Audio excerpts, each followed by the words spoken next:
একটি 17 বছরের মেয়ে রাস্তা দিয়ে হেঁটে যাচ্ছে। মধ্যরাত, সে সবেমাত্র তার ডিউটি শেষ করে বাসার দিকে রওনা হয়েছে। প্রত্যেকটা পদক্ষেপে সে তার জীবনের সাথে ঘটে যাওয়া মুহূর্তগুলোর কথা চিন্তা করছে।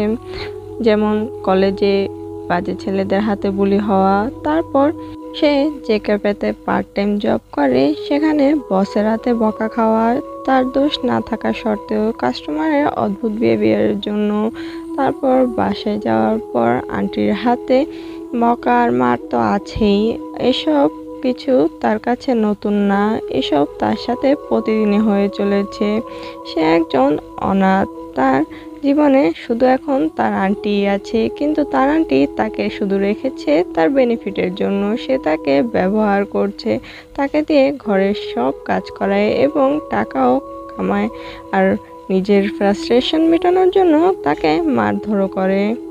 এইসব নিয়ে সে মেয়েটি ভাবতে ভাবতে হাঁটছিল, কিন্তু সে বুঝতেই পারেনি কেউ তাকে ফলো করছে। ফাইনালি সে কারো পায়ের শব্দ শুনতে পায়, আর শুনতে পেয়ে বুঝতে পারে যে এই এরিয়াতে সে ছাড়াও অন্য কেউ তার পিছু পিছু হাঁটছে। সাডেনলি তার হার্টবিট অতি দ্রুত চলতে শুরু করে। সে আর কিছু চিন্তা না করে জোরে জোরে পা ফেলে হাঁটতে শুরু করে। ঠিক সেই সময় কেউ একজন এসে তার হাত ধরে নেয়। মেয়েটি সাথে সাথে পিছন ঘুরে তাকায় আর সামনের ব্যক্তিটিকে দেখে ভয় পেয়ে যায়। এটা আর কেউ না, তার স্কুলে যেই বখাটে ছেলে তাকে বুলি করে সেই ছেলে, বোগাম। Hey there, did you miss me? কি চাই বোগাম? তখনই তার নজর পড়ে বোগামের হাতে থাকা হকি স্টিকের দিকে। তা দেখে তার বুঝতে ভুল হয় না যে বোগাম কি করতে চলেছে। তাইতে আর এক মুহূর্ত দেরি না করে সোজা দৌড়াতে শুরু করে। সে কোথায় যাচ্ছে সে খেয়ালই করেনি। সে একসময় দৌড়াতে দৌড়াতে একটা অন্ধকার মহলের সামনে এসে দাঁড়ায়। পুরাতন, ভয়ানক দেখতে, কিন্তু তার চেয়েও বেশি এখন তার ভয় করছে তার পিছনে থাকা বোগামকে দেখে। তাই সে অত কিছু চিন্তা না করে দৌড়ে সেই মহলের ভিতরে ঢুকে যায়। কিন্তু বোগাম সেই মহলে ঢুকে না, সে সেখানেই থেমে যায়, কারণ সে ভালো মতোই এই মহল সম্পর্কে জানে। তাই সে আর সেখানে দাঁড়ায় না, সেখান থেকে দৌড়ে চলে যায়। এখন মহলের বড় দরজার সামনে দাঁড়িয়ে সে ভিতরে ঢুকবে কি ঢুকবে না সেসবই চিন্তা করছে। তারপর সে ভাবে যে বোগাম যদি আসে তাহলে তার রক্ষে নেই। তাই সে অত কিছু না ভেবে সে দরজা ঠেলে ভিতরে ঢুকে। দরজাটা ছিল কালো, কিন্তু চাঁদের আলোতে অতটাও কালো দেখাচ্ছিল না। সে ভেতরে ঢুকে দেখে যে ঘরের অনেকগুলো জানালাই ভেঙে পড়ে আছে। ওয়াও, এই জায়গাটা কত বড়! আমি জানি না মানুষরা কেন এরকম মিথ্যা অপবাদ দিয়ে বেড়ায় এই জায়গাটা সম্পর্কে। আমার মানে কেউ তো এখানে খুব সহজে শান্তি মতো থাকতেই পারে, কিন্তু আমার অ্যাকসেপ্ট করতে হবে যে এই জায়গাটা খুব ভয়ঙ্কর। সে হলরুমটা সম্পূর্ণ দেখতে শুরু করে। সে কোনো হেজিটেশন ছাড়াই এদিক ওদিক ঘোরাঘুরি করছিল। তখনই তার চোখে পড়ে একটা আয়না, যেটা দেখতে বেশ ভয়ানক। ওয়ালে এই বড় আয়নাটা তাকে আরো বেশি ভয় দেয় যখন সে আয়নাতে নিজের প্রতিবিম্ব দেখতে পায় না। সে আস্তে আস্তে হেঁটে আয়নার কাছে যায় আর সে আয়নাটাকে টাচ করে কনফার্ম হওয়ার জন্য যে এটা কি আদৌ আয়না নাকি কোনো ইলিউশন পেন্টিং। বাট যখন সে আয়নাটাকে টাচ করে তখন খুব ভয়ানক একটা চিৎকার শোনা যায়, আর সাথে সাথে আয়নাতে একটা ভয়ানক প্রতিবিম্ব ভেসে ওঠে। তা দেখে ঘাবড়ে যায় এবং নিজের হাত আয়না থেকে সরিয়ে নেয়। ঠিক সেই সময়ই আয়নাটা খুব বিকট আওয়াজ করে ভেঙে যায়। খুব ভয় পেয়ে যায় যে আয়নাটা ভাঙলো কিভাবে। তার সাথে সবচেয়ে বেশি আশ্চর্য হয় যে একটা অদ্ভুতভাবে আয়নাটা ভেঙেছে। শুধু একটুখানি টাচ করাতে আয়নাটা ভেঙে গেল। হঠাৎ করে খুব জোরে বাতাস বইতে শুরু করে পুরো মেনশনে। মহলে থাকা প্রত্যেকটি ফার্নিচার অদ্ভুতভাবে নিজেদের জায়গা পরিবর্তন করছে। তা দেখে আর দাঁড়িয়ে থাকতে পারল না। পুরো শরীর কাঁপতে শুরু করেছে। তে বুঝতে পেরেছে যে এখানে কিছু একটা ঠিক হচ্ছে না। হঠাৎ করে তের কানে একটা গম্ভীর গলার হাসি ভেসে আসে। তে এবার কাঁদতে শুরু করেছে। সে জানে না তার সাথে এখন কি হবে, কিন্তু তার এটা মনে হচ্ছে যে তার এখন এখান থেকে পালাতে হবে যে কোনো উপায়ে। সে নিজের ভিতরে কিছু সাহস সঞ্চয় করে এবং এখান থেকে পালানোর জন্য উল্টো হয়ে দৌড় লাগায়। তার জন্য এই জিনিসটা খুব অদ্ভুত ছিল। সে দৌড়াতে পারছিল না, কারণ তার ভয়ে পুরো শরীর কাঁপছিল। তার সাথে সে দৌড়ে আগাতে পারছিল না, কারণ হাওয়ার বেগ অতিরিক্ত ছিল এই মহলের ভিতরে। তারপরও সে চেষ্টা করে গেছে এবং অবশেষে সে এই মহল থেকে বেরিয়ে এসেছে। সে দৌড়াতে দৌড়াতে তার বাসায় চলে যায় আর পিছন ঘুরে তাকায় না। তার চোখ বেয়ে এখনো পানি পড়ছে। 20 মিনিট দৌড়ানোর পর ফাইনালি সে বাসার সামনে এসে পৌঁছেছে। তে জোরে জোরে নিঃশ্বাস ফেলছে এবং দৌড়ে সে বাসার ভিতরে ঢোকে। তোর কি সময়ের জ্ঞান নেই? এখন রাত 2টা বাজে, এত রাত পর্যন্ত তুই কোথায় ছিলি? এ বলে হুয়াশা তেকে একটা থাপ্পড় মেরে দেয়। আসলে তের মাথায় এখনো কিছুক্ষণ আগে ঘটে যাওয়া সেই ঘটনাগুলো ঘুরছিল। সে বাসার ভিতর প্রবেশ করতে না করতে হুয়াশায় এই কথা বলে তার গালে থাপ্পড় মেরে দেয় এবং তারপর তে নিজেকে সামলে নিয়ে যখন সোজা হয়ে দাঁড়ায় তখন ওর চুলের মুঠি ধরে বলে, কি হলো, উত্তর দিচ্ছিস না কেন? আই সরি আন্টি, আসলে আমি আসতে গিয়ে হারিয়ে ফেলেছিলাম পথ। আমি অন্ধকারে কিছুই দেখতে পাচ্ছিলাম না, তাই আর কি পথ হারিয়ে আমার আসতে দেরি হচ্ছিল। ঠিক আছে, তোর সব নাটক বন্ধ কর আর আমার জন্য একটা চা বানিয়ে আন, আমার ঠান্ডা লেগেছে। তে হ্যাঁ সূচক মাথা নাড়ায়। আর যেই না কিচেনের দিকে যেতে নেবে তখন হুয়াশা বলে, এই 1 মিনিট দাঁড়া। হুয়াশা আস্তে আস্তে তের কাছে যায় এবং তের গায়ে গন্ধ শুনতে থাকে। তোর গায়ে থেকে এটা কিসের এত তীব্র গন্ধ আসছে বলতো? আশার কথা শুনে তে এবার নিজেও নিজের হাত নাকের কাছে এনে গ্রানটা শুকে, কিন্তু গ্রানটা নেওয়ার সাথে সাথে সে অনুভব করে সে তো কোনো পারফিউম ইউজ করেনি, তাহলে এটা কিসের গ্রান? খুব স্ট্রং একটা মিষ্টি গন্ধ যেটা তাকে মাতাল করে দিচ্ছে। আমি জানি না আন্টি। ঠিক আছে, এখন রান্না করে যা। তে হ্যাঁ সূচক মাথা নেড়ে কিচেনের দিকে চলে যায়। অবশেষে সারাদিনের ক্লান্ত শরীর নিয়ে তে বিছানায় আসে। তার পা প্রচুর ব্যথা করছে। মা, বাবা, আমি তোমাদের অনেক মিস করছি। আমি জানি তোমরা যদি এখানে থাকতে এমন কিছুই হতো না। আমিও হয়তো অন্যদের মতো থাকতাম, হাসি খুশি।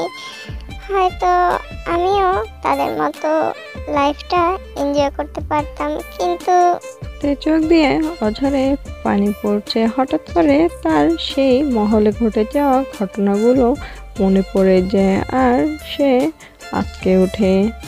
আমি এখনো বুঝতে পারছি না আসলে ওইটা কি ছিল, ওই জায়গাটা এমন অদ্ভুত কেন ছিল।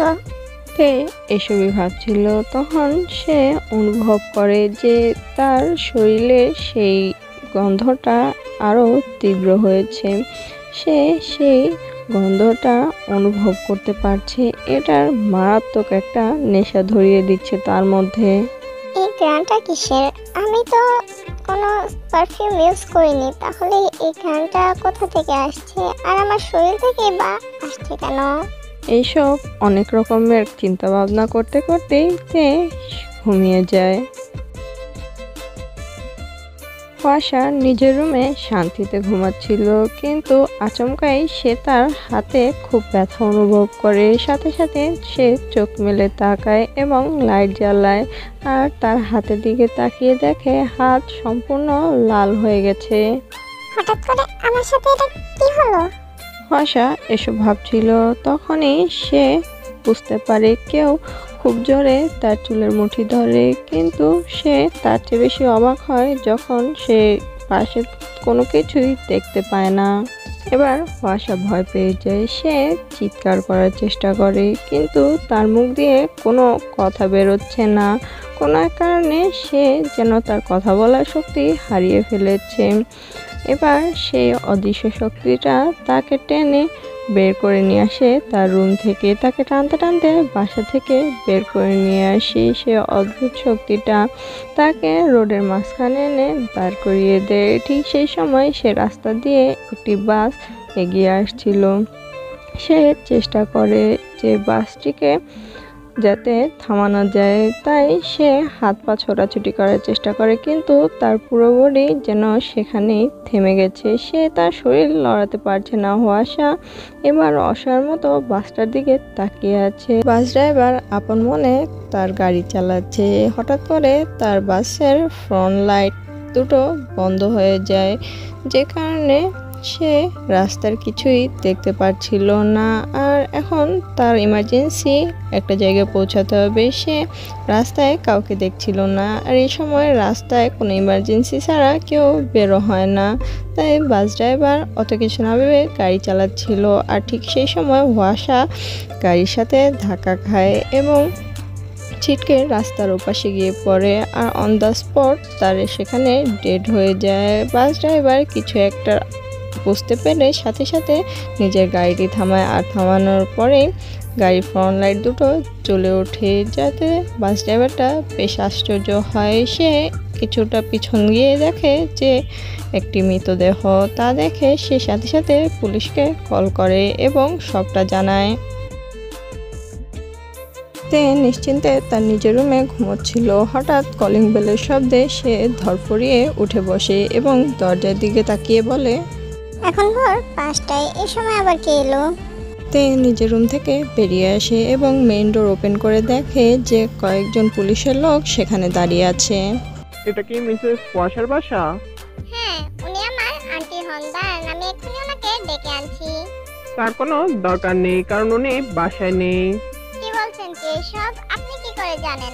আমরা খুবই দুঃখিত মিস, আপনার আন্টি একটা কার অ্যাক্সিডেন্টে মারা গেছে। কি? উনি রাতে বাসায় ছিল, তাহলে উনি কিভাবে, কখনই বা বাইরে গেল? তা তো আমরা বলতে পারবো না। ওনার ডেড বডিটা আমরা রাস্তার ধারে পড়ে থাকতে দেখেছি, আর পরবর্তীতে আপনাদের প্রতিবেশীর কাছ থেকে আপনাদের বাড়ির অ্যাড্রেসটা জানতে পেরে আপনাকে জানাতে আসলাম। আমরা যতটুকু ইনভেস্টিগেশন করে জানতে পেরেছি উনি হয়তো সুইসাইড অ্যাটেম্প করেছে। পুলিশের কথা তার কিছুই মাথায় ঢুকছে না। ওর আন্টি সুইসাইডই বা করতে যাবে কিসের জন্য? ওর আন্টি তো দিব্যি ভালোই ছিল, কিছুক্ষণ আগেও ওকে টর্চার করেছিল, তাহলে এখন উনি সুইসাইডই বা করতে যাবে কেন? ও কিছুই বুঝতে পারছে না। ও অনবরত কেঁদেই চলেছে আর পুরো পরিস্থিতিটা বোঝার চেষ্টা করছে। এভাবে 2 দিন পার হয়ে যায়। এ 2 দিনে তে তার আন্টির শেষ কাজ সম্পন্ন করেছে এবং এখন সে বাড়িতে একাই থাকে। সে আজকেও স্কুলে যায় এবং তারপর ক্যাফেতে, কারণ ওর আন্টি মারা যাওয়ার পর এখনও একা হয়ে গেছে। ওর নিজের খেয়াল নিজেই রাখতে হবে, তাই কাজটা করা প্রয়োজন। কিন্তু ওর লাইফে অনেক কিছুই ভালো হচ্ছে, যেমন থেকে এখন আর আগের মতো কেউ মারে না, কেউ ফোর্স করে না বাসার কাজ করার জন্য। এখন তে সম্পূর্ণ টায়ার্ড হয়ে বাসায় এসেছে এবং এক মুহূর্ত দেরি না করে সে তার রুমে চলে যায় ঘুমানোর জন্য। মাঝরাতে তে কিছু একটা অনুভব করে তার পায়ে, কেউ তার পায়ে টাচ করছে। তে চোখ খুলে দেখতে চাইছে, কিন্তু সে কিছুতেই তা খুলতে পারছে না। কিন্তু অন্তর থেকে তে অনেকটা স্বস্তি পাচ্ছে। তের মস্তিষ্ক ঠিকমতো কাজ করা বন্ধ করে দিয়েছে। সে মনে করছে সে একটা খুব ভালো স্বপ্ন দেখছে, কিন্তু আস্তে আস্তে সেই টাচটা তার পায়ের থেকে উপরের দিকে উঠে আসতে শুরু করছে। তের পুরো মস্তিষ্ক খালি হয়ে গেছে। সে ভালো করে বুঝতে পারছে কেউ তার পুরো বডিতে টাচ করে বেড়াচ্ছে। তে তার শরীরটা লড়াতে চাইছে, তার চোখ খুলতে চাইছে, কিন্তু কিছুতেই পারছে না। সেই হাতটা আস্তে আস্তে তার কোমরে চলে আসে। সে বুঝতে পারে কেউ তার শার্টটা পেট থেকে টেনে উপরের দিকে উঠাচ্ছে। সেই ব্যক্তিটি ঠান্ডা হাতের স্পর্শ তের উন্মুক্ত পেটে ঘুরে বেড়াচ্ছে। তে আচমকাই তার পেটে ভিজে কিছুর উপস্থিতি টের পায়। মনে হচ্ছে কেউ একজন তার পেটে কিস করছে, সাক করছে, তার বেলি বাটনে লিক করছে।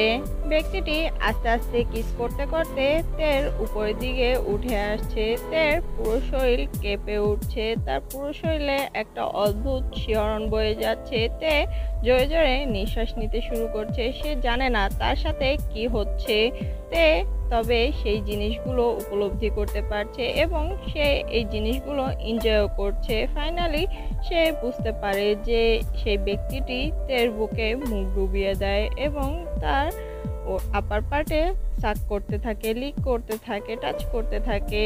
সে ভালোই শুনতে পারছে যে তাকে আপার পার্টে সাক করছে, কিন্তু সে জিনিসটা যে উপভোগ করছে না এমনটা না, তে ভালোই এই জিনিসটা এনজয় করছে।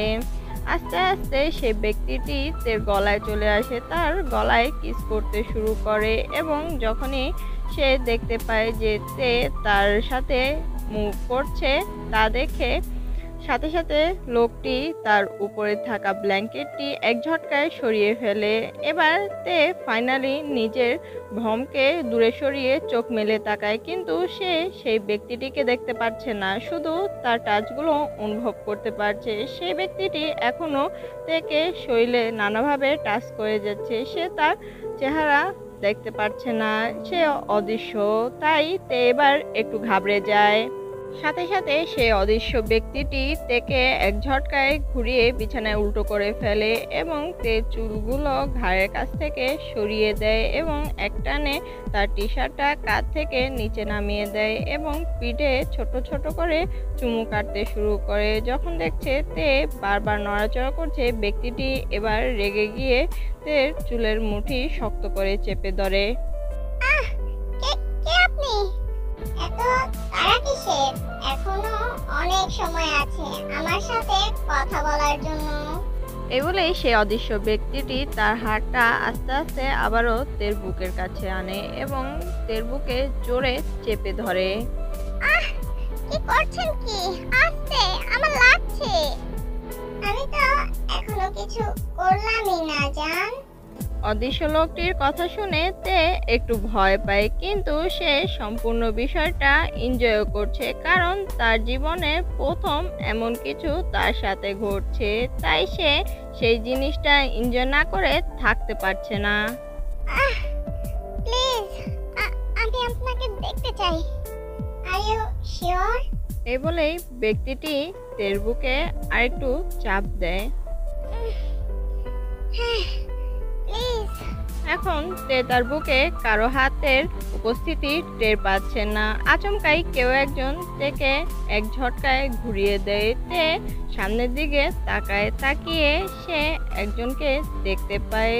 সে দেখতে বেশ ভয়ঙ্কর, কিন্তু তারপরও তের কাছে লোকটাকে বেশ সুন্দর বলে মনে হচ্ছে।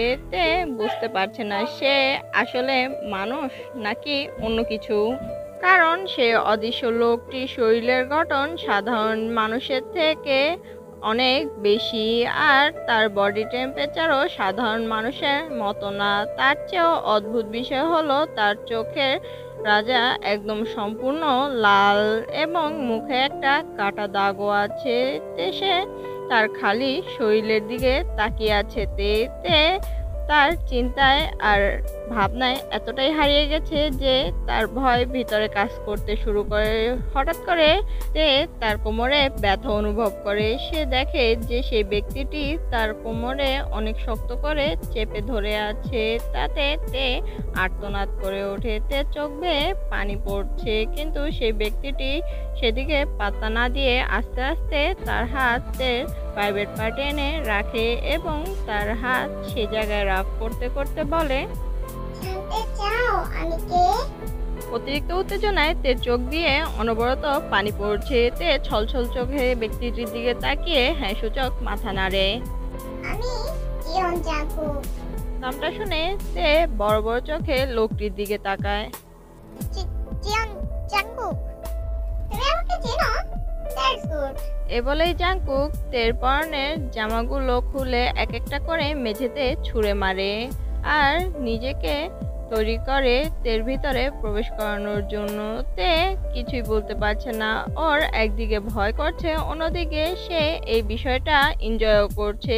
সে জাংকুককে বাধা দেয় না। জাংকুক আস্তে আস্তে নিজেকে তের লোয়ার পার্টে ফিট করে এবং জাংকুক যখন তের মধ্যে প্রবেশ করে তে জোরে চিৎকার করে ওঠে। তে চোখ দিয়ে অনবরত পানি ঝরছে। তে কোনোভাবেই জাংকুককে নিতে পারছে না। জাংকুক বিষয়টা বুঝতে পেরে তেকে শান্ত করার চেষ্টা করে। তখন জাংকুক বলে ওঠে, তুমি আমাকে চেনো, কিন্তু কি করে? আপনি মানুষ না, আপনি একজন ডেমন, কিন্তু আপনি এখানে কি করে? আমি আমি তোমার জন্য এখানে জান। এই বলেই জাংকুক তের সাথে ইন্টিমেট হতে শুরু করে। জাংকুক আস্তে আস্তে মুভ করছে। কিভাবে? তুমি আমাকে আমার জেলখানা থেকে মুক্তি করেছো, আর আমি তোমাকে তোমার জেলখানা থেকে মুক্তি করেছি। আহ, আমি আমি আপনার কথার কোনো মানে বুঝতে পারছি না। আমি 200 বছর ধরে সে আয়নায় বন্দী ছিলাম, কিন্তু তুমি ওই দিন রাতে যখন ওই মহলে এসে আয়নাটাকে টাচ করেছো আর সাথে সাথে আয়নাটা ভেঙে টুকরো টুকরো হয়ে গেছে, তখনই আমি আমার জেলখানা থেকে মুক্তি পেয়ে গেছি জান। তখন থেকে আমি আয়নার বাইরে চলে এসেছি। আমি সেদিন থেকেই তোমার সাথে আছি জান। আর শুধু তাই না, আমি তোমার আন্টিকেও মেরে ফেলেছি। আমি তোমাকে তোমার জেলখানা থেকে মুক্তি করেছি, যেভাবে তুমি আমাকে মুক্তি করেছো সেই 200 বছরের জেলখানা থেকে। জাংকুক আস্তে আস্তে তের মধ্যে মুভ করছিল।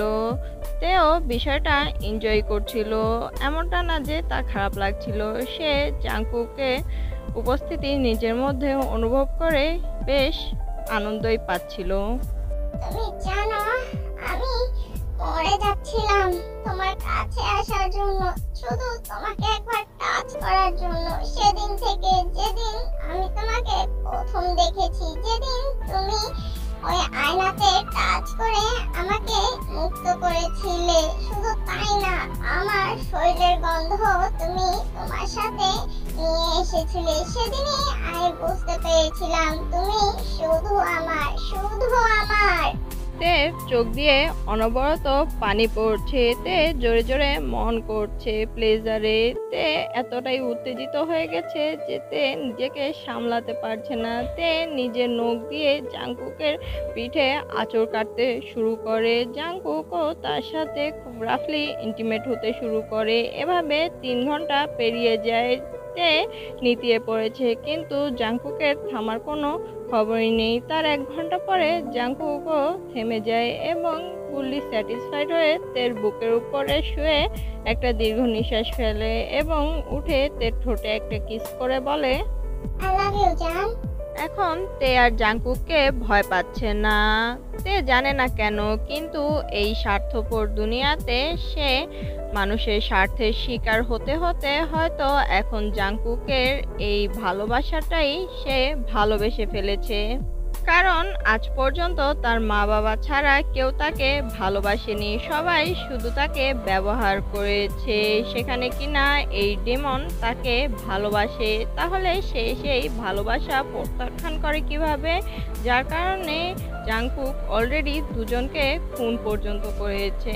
হ্যাঁ, তোমরা ভাবছো যে 2জনের মধ্যে একজন তো তের আন্টি ছিল, তাহলে আরেকজনকে তোমরা হয়তো ধারণা করতে পেরেছো। আরেকজন হলো বোগাম, যে কিনা তেকে সবসময় বুলি করতো, তেকে মারধর করতো। তে আর নিজেকে সামলাতে পারে না। তে অঝরে কাঁদতে শুরু করে। জাংকুক তের অবস্থাটা বুঝতে পারে, তাই সে তের উপর থেকে সরে পাশে শুয়ে তেকে টেনে তার বুকের উপরে এনে তাকে জোরে জড়িয়ে ধরে। থ্যাংক ইউ, থ্যাংক ইউ আমাকে ভালোবাসার জন্য, আমার কেয়ার করার জন্য। আমার সত্যি এটার খুব দরকার ছিল।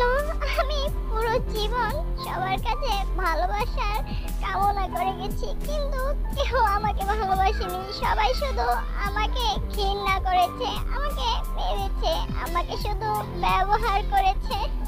এভাবে কিছুটা সময় অতিবাহিত হয়ে যেতে এবার অনেকটাই শান্ত। তে আর কান্না করছে না। এখন তে জাংকুকের বুকে শুয়ে শুয়ে আঁকিবুকি করছে। বাই দ্য ওয়ে, তুমি তো এখন আমাকে বললে না তুমি আমাকে চিনো কিভাবে?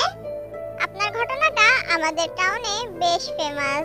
আপনার সাথে দেখা হওয়ার আগে আমি শুধু এটা একটা স্টোরি মনে করতাম। আমি এটা বইয়ে পড়েছি আপনার সম্পর্কেও, কিন্তু আমি সত্যি বুঝতে পারলাম না যে একজন ডাইনি কিভাবে আপনাকে বন্দি করতে পারে, আপনাকে অভিশাপ দিতে পারে, আর আপনাকে কিভাবেই বা একটা আয়নায় বন্দি করতে পারে। তাহলে তো তুমি এটাও পড়েছো যে ওই ডাইনিটা কেন আমাকে বন্দি করেছিল? হ্যাঁ, আমি পড়েছি আপনি নাকি অনেকগুলো ডাইনির বাচ্চাদের বলি দিয়েছেন, তাদেরকে মেরে ফেলেছেন শুধুমাত্র আপনি শক্তিশালী ডেমন হতে চান বলে। কিন্তু কিন্তু জাংকুক তের দিকে জিজ্ঞাসা দৃষ্টিতে তাকিয়ে আছে।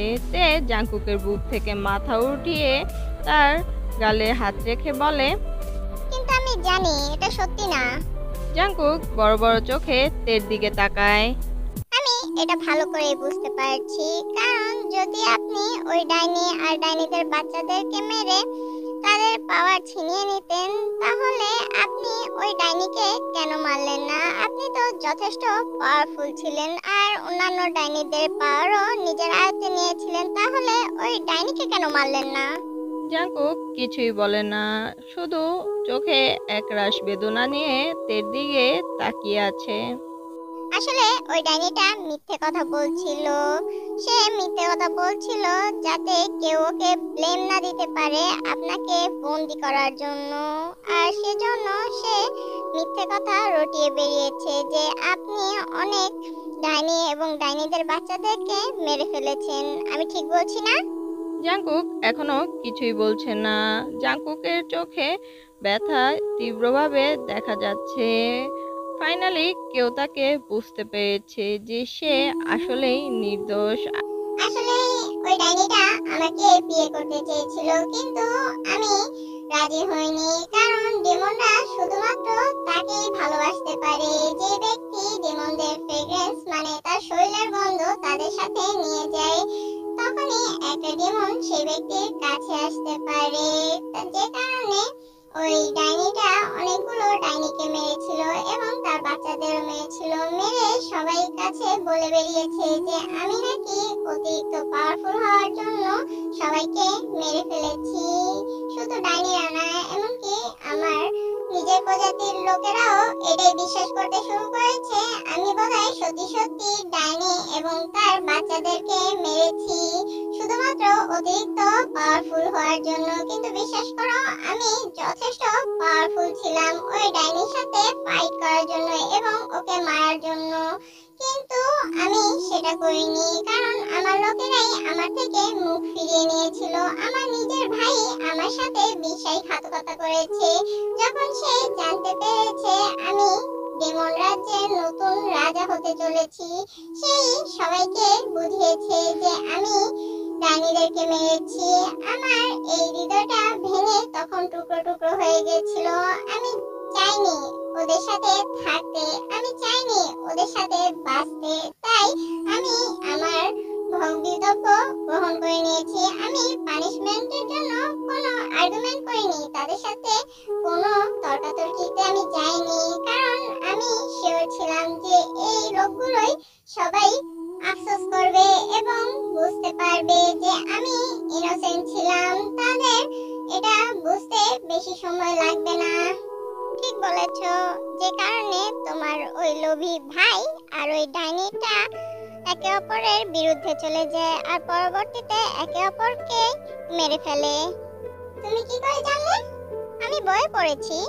জাংকুক একটু হাসে এবং তের কপালে চুমু খায়। তারপর তেকে শক্ত করে জড়িয়ে ধরে বিছানায় শুয়ে থাকে। তে অনেকটাই রিল্যাক্স ফিল করে। সে এখন আর জাংকুককে ভয় পায় না। আচ্ছা, তোমার চোখের মনি এভাবে কালো হয়ে গেল কেন? আমি তোমার ওই লাল দুটো চোখের মনিকে খুব মিস করছি। যদি আমার চোখ আবার লাল হয়ে যায় তাহলে তোমার কিন্তু আমাকে সামলাতে বেশ কষ্ট হবে। কেন? আমার চোখ তখনই লাল হয় যখন আমার ভিতরের কামনা বাসনাগুলো জেগে ওঠে। না না না, তার কোনো দরকার নেই। আমার তোমার এই কালো চোখই বেশ ভালো লাগে। এখন আর তোমার চোখ লাল করতে হবে না। আমার কোমর এমনিতেই ব্যথা করছে।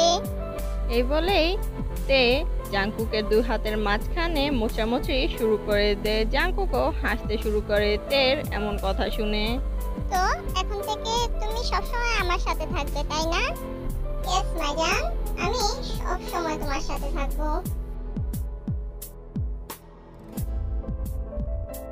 সো গাইজ, আজকের জন্য এতটুকুই। আর হ্যাঁ, আমার ভয়েসটা হয়তো দুই রকম শোনা যাইতে পারে, কারণ হঠাৎ করে আমার হেডফোনে ডিস্টার্ব দেওয়াতে আমি ঠিকমতো ভয়েস দিতে পারি নাই। তারপরও অনেক কষ্ট করে ভয়েস দিছি, তাই আর ভিডিওটা নতুন করে আমি রিমেক করতে চাই নাই। তো কোনো রকম অ্যাডজাস্ট করে নাও, আর পারলে আমাকে ক্ষমা করে দিও। Sorry sorry sorry. আচ্ছা, এখন আমি জায়গা, টাটা বাই বাই, কারণ জাংকুকের চোখ আবার লাল হয়ে গেছে। আল্লাহ জানে তের ব্যাকের কি অবস্থা হবে। Bye bye.